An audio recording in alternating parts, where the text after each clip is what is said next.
আউযু বিল্লাহি মিনাশ শাইতানির রাজিম বিসমিল্লাহির রহমানির রহিম। আমার বক্তব্যটা হইল গত 2 দিন আগে আবুল সরকার নামে একজন বাউল শিল্পীকে নিয়ে।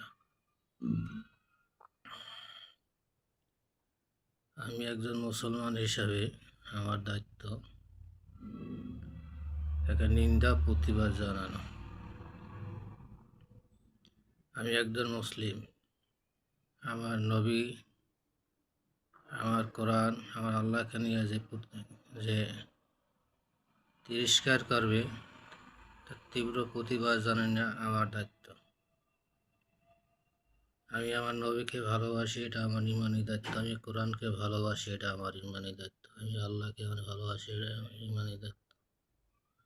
আমি আমার মুসলিম হিসাবে আমার উচিত, শুধু আমার না, আমরা যারা মুসলমান সবাই উচিত এর তীব্র প্রতিবাদ জানানো। তাই সবাই করছে তীব্র প্রতিবাদ জানো এই ধরনের আর কোনো কর্মকাণ্ড বাংলার মাটিতে একটা মুসলিম দেশে না হইতে পারে। আমার নবীকে নিয়ে, আমার কোরআনকে নিয়ে আর নবীর সুন্নতকে নিয়ে যারা কটূক্তি করবে তাদেরকে তীব্র প্রতিবাদ জানাইতে হবে। তাদেরকে আমরা সবাই মিলেমিশে সারা মুসলমান আছি, যাদের একটু ইমান আছে সেটা সামান্য পরিণত, তাদেরকে প্রতিবাদ করা আমাদের সবার দায়িত্ব। কারণ বাংলার কোথাও জমিনে কোথাও এই ধরনের কথাবার্তা না হয়। তাই প্রত্যেকটা বাউল শিল্পীর কে বলছি, বা বাউল শিল্পী না, যারাই নবীকে নিয়ে করে তোমরা সাবধান হয়ে যাও। তোমরা আগে কিছু জানো, তারপর যাই মঞ্চ উঠতে একটা কিছু বলবা, এটা ঠিক না। মুসলমান দেশে এই ধরনের কোনো কর্মকাণ্ড চলতে পারে না।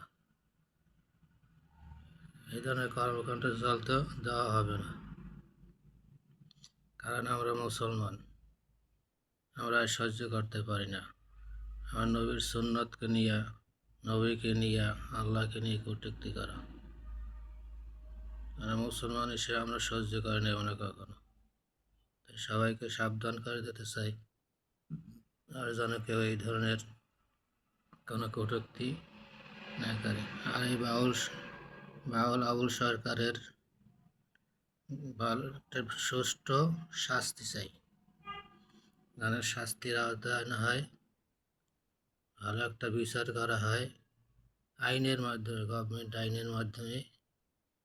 এই ধরনের কথা আর কোনো বাউল শিল্পী কোনো মঞ্চে, কোনো মঞ্চে বা অন্য পর্যায়েই বলুক, কেউ না বলার সাহস পায়।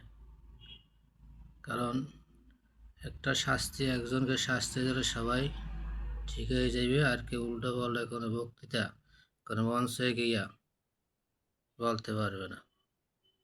তাই যারা এদেরকে উৎসাহ দেওয়া দিয়েছে, এই বাউল শিল্পীদেরকে, তাদেরকে বলি, ভাই এইদের তোমরা ঠিক করো নাই। মঞ্চে কীভাবে শুনলাম, এটা ঠিক করো না। শত শত লোক ছিল, লোকের ভিতরে কীভাবে আল্লাহকে নিয়ে, নবীকে নিয়ে, দাড়িকে নিয়ে এভাবে একটা কুরুচিপূর্ণ কথা বলল। সাথে সাথে প্রতিবাদ করা উচিত ছিল আমাদের সবাই।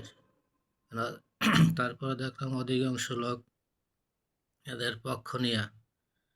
পক্ষ নিয়ে কথা বলতেছে, বাউল শিল্পীদের পক্ষ নিয়ে। কারণ এরা তো তাহলে ইমান হারা হয়ে যাবে। কারণ যারা আমার নবীকে নিয়ে, আমার কোরআনকে নিয়ে, আল্লাহকে নিয়ে কথা বলছে, তাদের পক্ষ নিয়ে কথা বলছে, তারাও ইমান হারা, তারাও ওই বাউলের এক সদস্য, এক বংশধর বাউলের। সবাইকে বলছি যে বাউল সরকারের আমরা ভালো বিচার চাই, সুষ্ঠু বিচার চাই, তার আইনের মাধ্যমে, সরকারের যে আইন আছে আইনের মাধ্যমে তার সুষ্ঠু বিচার হোক। আল্লাহ হাফেজ।